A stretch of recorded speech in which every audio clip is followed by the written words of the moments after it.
De 1947, deputado federal Chico Alencar do PSOL, candidato ao Senado do Rio de Janeiro. Chico, falta pouquíssimas horas para a gente chegar ao dia 7. Que essa campanha foi diferente, que foi igual? Você que já venceu 4 mandatos.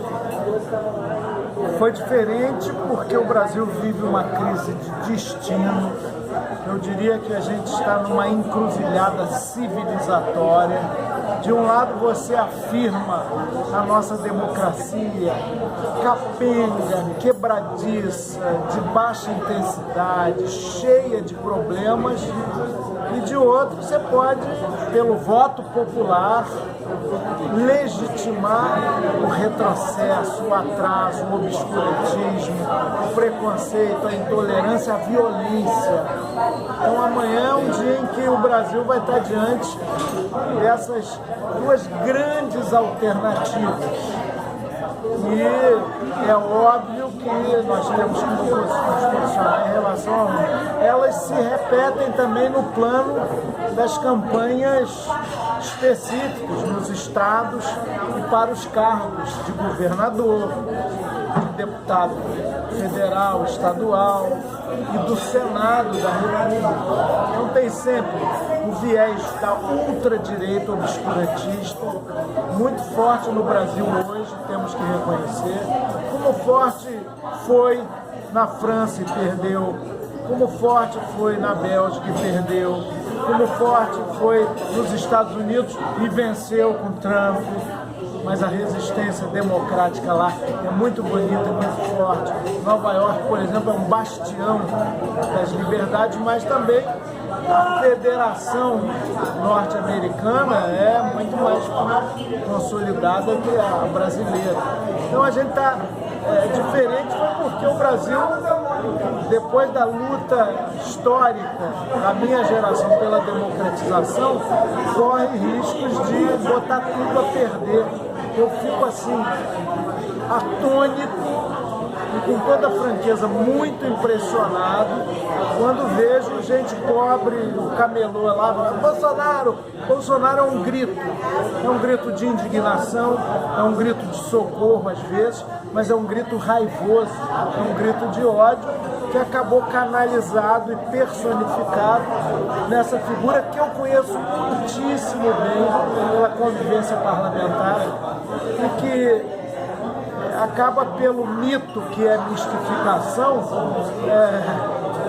iludindo em 2 aspectos. Primeiro, ele é contra o sistema. Coisíssima nenhuma.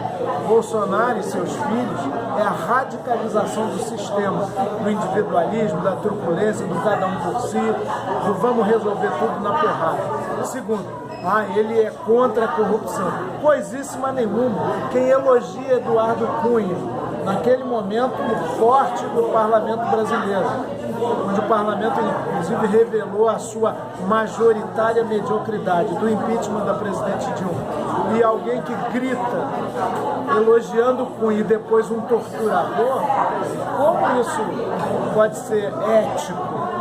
E o filho do Bolsonaro, candidato ao Senado, ele se encontrou com o Viciane. O próprio Bolsonaro nunca travou nenhuma batalha ética na Câmara, não é a praia dele. Ele fica ali com a raia miúda, com o baixo clero, com os fisiológicos, com o centrão.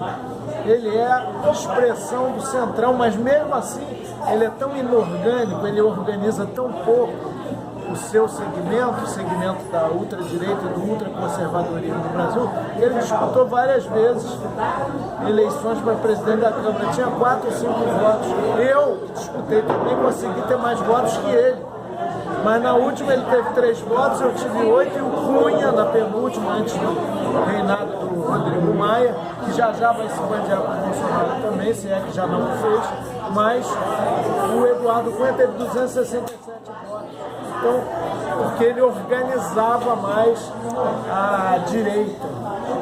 O Bolsonaro não, ele é personalista, ele é mito, ele é, eu diria, um personagem de si próprio. E as eleições estão nessa encruzilhada aí. Eu quero ser polo progressista, racional e de conteúdo para o Senado do Rio de Janeiro. Está muito mal representado. quando saiu as pesquisas agora, no horário de jantar agora, está muito confuso o Senado, né? Não só no Rio. Não só no Rio, em outros lugares. O que é que representaria ter César Maia, Flávio Bolsonaro e o Romário, que já está lá no Senado, diante das funções de um senador? O que você poderia dizer para gente? Eu diria que se isso se confirmar nas urnas, mas você disse bem, está tudo muito confuso, o próprio eleitorado está confuso. Seria uma temeridade. Acabamos de ouvir aqui de um colega que uma pessoa de direção, lá onde ele trabalha, falou, vem cá, mas são 2 senadores mesmo, ou seja, como houve muito ódio à política, o desinteresse foi muito grande, as pessoas estão se ligando agora, em cima da hora. Amanhã vão votar e pensando, pô, em quem eu vou votar? Está todo mundo decidindo na 1/10 hora. E as pesquisas explicam um pouco isso. Botam lá na frente, depois cai. São Paulo também é uma confusão dos diabos, porque a cabeça, inclusive, das pessoas estão confusas. Tem uma maioria que não definiu ou não quer nem votar. Enfim, está tudo em aberto, eu diria. Agora, vamos considerar, como as pesquisas dizem, no caso do Rio de Janeiro e do Senado, que lideram, sabe o quê? Os indecisos, os nulos e os brancos. Pode olhar. Quem tem mais voto para o Senado é o não voto, o famoso ninguém, que se traduz tripartitemente em não quero votar, não vou votar, vou me abster, não vou aparecer, pagar a multinha lá e ajudar o sistema.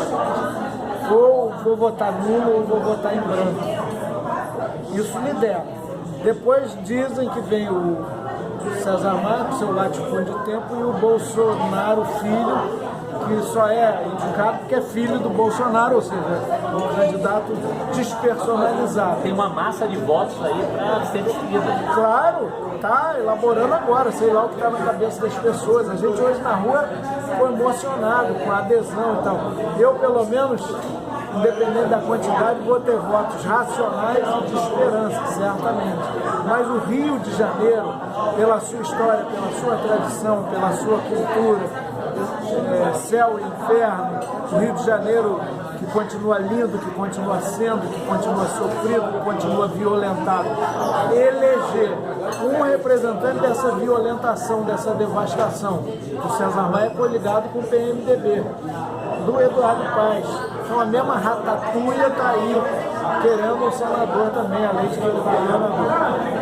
E o Bolso Filho, ele é a expressão do atraso mais rudimentar.